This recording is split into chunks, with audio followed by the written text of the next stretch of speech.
Hey, welcome to the channel. My name's Dan with Build It, Wheel It, Explore It. If you follow me or some of my buddies, you probably recognize this truck behind me. This is John's from Broncos R Us, his Bronco 2. Especially if you follow me, you'll see last winter into summer, well, spring, I basically fabricated and designed a custom 3-link front suspension on it. Did a lot of stuff in the back. Customized the leaf spring setup with some other stuff. You can find all that on my previous videos. I actually have a playlist of this build that I did. So today's video is all about the steering. We are all running the Ford Explorer 5.0 front engine dress on our small block Fords because it's got a lot shallower front pulley system. It gives us that much more room. Clutch fan, radiator, all that stuff. But John is still running the factory Explorer power steering pump, which is not sufficient at all. Once you get into a bigger tire, even on a factory Explorer, I mean, they don't have the power. So let's, what are we doing today? Let's see. So I got the truck just on the hoist. You'll see why. I got the steering gear. We're all running blue top steering gear boxes that are ported for hydro assist. So I opened those caps just to kind of drain out what I could before I break some lines loose. But yeah, this is the like a Ford factory Explorer power steering pump bracket. This whole chunk right in here. So that's all going to go bye-bye. I'm taking that off today. So that's going to come off. The rest of us, myself, Brian Racy, and Brad Kumler, and well, that yellow and white truck I did for my buddy Jeff, who unfortunately passed. But we're all running a PSC high pressure, high flow pump, Saginaw style pump, and that's what's required basically. And then we're all running hydro assist. John does not have hydro assist yet, but this is basically the next major step. We'll get the Saginaw PSC style pump in the truck. We gotta get it. There's no cooler on it yet. Gotta get a nice log cooler installed. Get the plumbing situated. So then he'll have a lot better steering than what he has now, and then it will be already ready for the next step, which would be add the hydro assist system. All right, here's the parts we got so far. So this is that beefy bracket. This thing's awesome.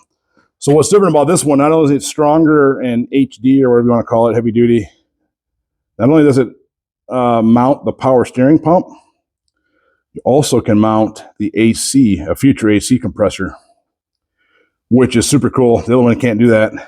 And then it also has a built-in location to mount your coil. Safe and out of the way. So that's a super cool feature to add. They provide all the screws for that. PSC pump, I'll include the part number at some point here. The appropriate pulley, 17-inch log cooler, and then the various brackets. And then we got some AN fittings from Evil Energy, low pressure push lock hose. So yeah, a lot of awesome stuff here.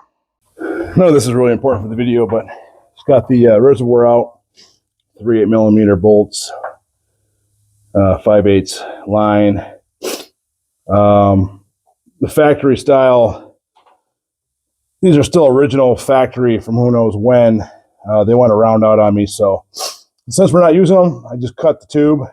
Then we get a nice socket on those two to pull them out of the steering gear. All right, all that factory Explorer stuff is out. See that factory cast bracket. So, I mean, yeah, this new one looks sweet. Fabricated plate bracket. Super nice. All right, so let's look at this bracket real quick. I mean, obviously it looks just night and day, just cleaner, more low profile, just super nice. It comes with the hardware.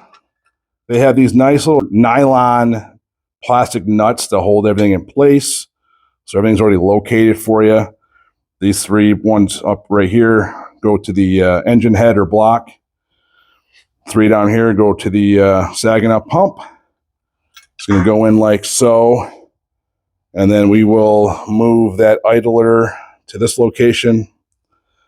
And then, like I said before, you can mount the coil in here, those 4 little holes, one by my thumb, and then whatever application you have, you can run an AC compressor off those top holes. All right, that fitment is perfect. Fits very nice. Just took the idler off the other bracket, so I'm about to put this on now. Idler's on. So I'm going to grab the new power steering pump. Get that located. All right, the new Saginaw is in place. Just looking at it, it does look like it is sitting quite a bit lower than mine. I'm going to go check on it. Just based on where the reservoir port is. I mean, it's only about, I don't know, 3/4 of an inch off the frame rail. Check mine. Yeah, mine's just telling by the cap. The cap on that new bracket is basically in line with the bottom of the valve cover. So it definitely sits 4 inches lower. Let's see. Yeah, see, here's mine's a little bit different. Mine's a dual res, but I mean, here's the frame and here's the port. I was worried that I was going to have to take the clutch fan off, but there is enough room to get the pulley on and started. So that's cool. Get the tool and get that going. All right, I got the power steering pulley on most of the way, and then I will align it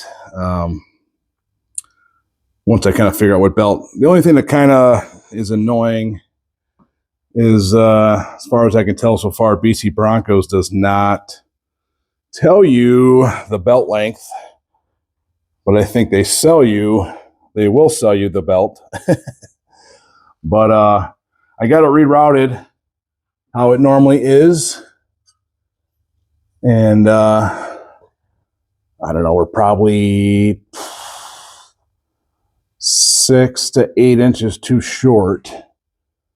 So I'm going to do a little bit of research here real quick and see if I can't figure that out.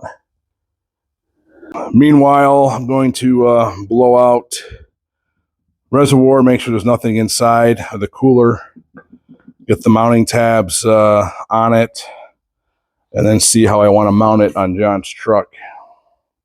On the Explorer, there's already like a factory cross member, if you will. So I just mounted mine to that. So either I add a piece of material like that on his truck, or there is plenty of material in the bottom of the core support to probably put, 2 rib nuts on each side to attach it. All right, so I got the mounting brackets mounted on. It is cool. It allows it to swivel and rotate. I guess depending on your inputs, I don't know. Anyway, so the radiator sits like way up in here. So there is plenty of depth.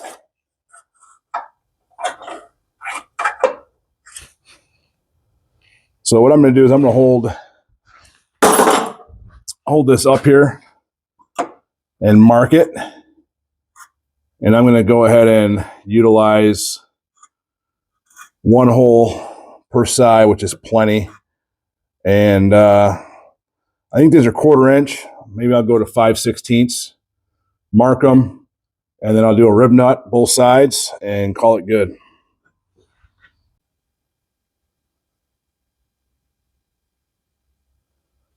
There it is. I just wanted to give you that kind of perspective, because if I started out like this, you think, oh, it's hanging down way too low. No, I mean, it's below the bumper or above the bumper or just barely level with it. So that's good. Another view.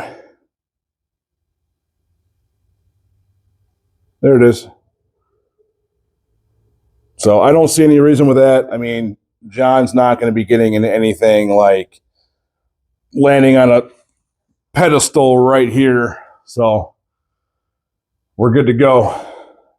Worked out perfectly. Like I said, I drilled 2 holes and did 2 1/4-20 rib nuts. And that is more than enough strength to hold this little lightweight fin tube rather than, you know, doing a whole cross member thing, because his oil filter is right here anyway. That was pretty much the primary reason. This is already sitting below the frame quite a bit. So like I said, this is still sitting level or just above the filter, and it's far enough behind and you can't even see it from ride height or looking up. Moving on, I did just take the assembly out real quick, and I'll show you here in a sec why. So right now I'm talking about the high and low pressure ports on the gearbox. One of them is a 1/2" 20 inverted flare, and the other one is a 5/8 18 inverted flare, and these both adapt those ports to our common 6AN size for easy factory-like fittings that can be removed, and easily reassembled. So I like to do this on all the vehicles that I do. Makes it so nice and easy. So Russell makes all these adapters and fittings, and then it looks like I'm going to need one more of the 5/8 for the back of the Saginaw, which I forgot. Depending on which Saginaw you get or how you order it, you can get these in multiple different sizes, metric, standard, whatever. Mine, I thought about it when I ordered mine on my truck. Mine's actually just a one-piece unit that already has a 6-6AN fitting on it. So, like I said, whatever combination you have or need, you can get. So in John's case, we're going to get one more of these 5/8, and then that'll convert this to a -6. All right, yep. So that's on there. We'll have to order one more real quick. It'll be here tomorrow. But obviously that's in the harder spot to get to. I'm hoping that's the return, that size is the return on that side, because I would like to make up our mock-up high pressure hose, so then we can take it and get an actual hydraulic hose made. But we'll see where we're at. So I just verified I just look up parts on Rock Auto, and then the descriptions usually tell you the information you need as far as port sizes, whatnot. So in this case, luckily the 1/2" 20 inverted flare on the gearbox is the high pressure line. So at least I'll be able to get the high pressure line mocked up, and that's the important part. The low pressure stuff really doesn't matter as far as whatever, because we can cut the length when we make it. Just when you have a hydraulic hose made, it's got to be the length, the orientation, the fittings, the 90 straight, 45 degree, whatever, so they can match that, because a hydraulic hose you can't twist and maneuver. Let's move back down to the cooler here. So these are 3/8 MPT to, again, 6-N or 6AN or whatever you want to call it. These particular ones are from Evil Energy. So I'm working on getting this figured out.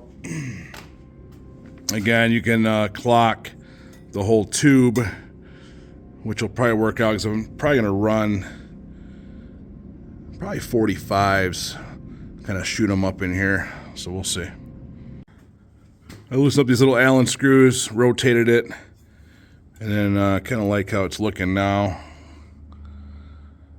So like I said, all this stuff you can clock it and do whatever you want to do. So these Evil Energy and or Russell push lock connectors, they call it, with the push lock hose. They say you just push and it locks in, right? It's not as easy as pushing a regular 3/8 hose onto a hose barb. I remember when I first tried doing it on my old Bronco 2 that I built first, and I'm like, I'm not dealing with this. So they actually make a tool, and we have the tool. And instead of taking 15, 20, 30 minutes of just rawing your fingers, it takes 3 seconds. Actual Russell or Elderbrock tool It does everything from 4, 6, 8, 10 size, 4 to 10 AN size. You put it in here, you clamp your hose down, and with one hand it just pushes it on perfect until it bottoms out. Doesn't get no easier than that. So perfectly pushed on hose, bottomed out, ready to go. I'm just mocking up everything right now. I'm gonna go back and Teflon tape these 3/8 adapters. Get those in nice and snug, tighten on the log, and then from that point on, everything else will be tightened in, keyed how it needs to be. So there really isn't an in and out, it's just a dual pass. So it really doesn't matter which one goes to what. I'm just picking this bottom or rear port to go to the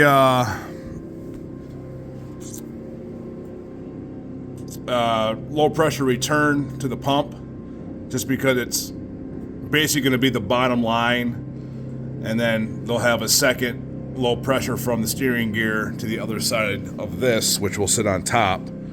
Just kind of makes sense how that's going to lay.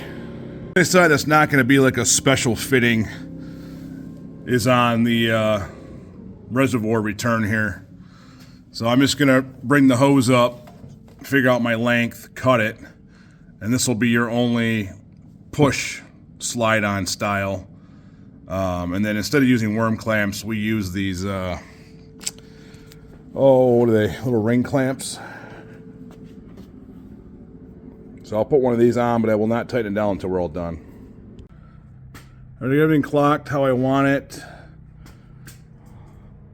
So then once I get that other fitting tomorrow, this hose will go to the low pressure on the steering gear, and that creates or completes the whole low pressure side from the pump to the cooler to the steering gear.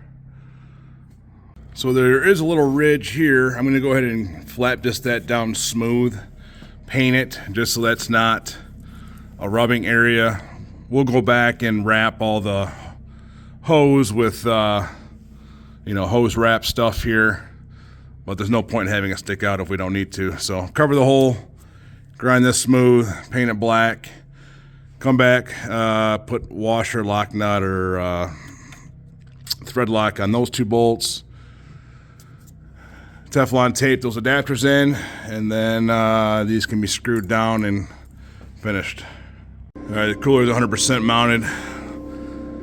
I got lock washer, blue Loctite, everything's clocked, tightened down, thread seal. So everything down here is good and finished. Lower it down, and like I said, I can't finish the low pressure until I have the fitting tomorrow. That'll take literally 3 seconds. The high pressure thing though, it's not hard, but I've never had fittings so close to each other. All right, got the other adapter fitting, so I'm going to determine if a 45 or a 90 will be best to complete the low pressure hose. All right, the 45 looks pretty good. It's hard to get a camera angle on how it looks.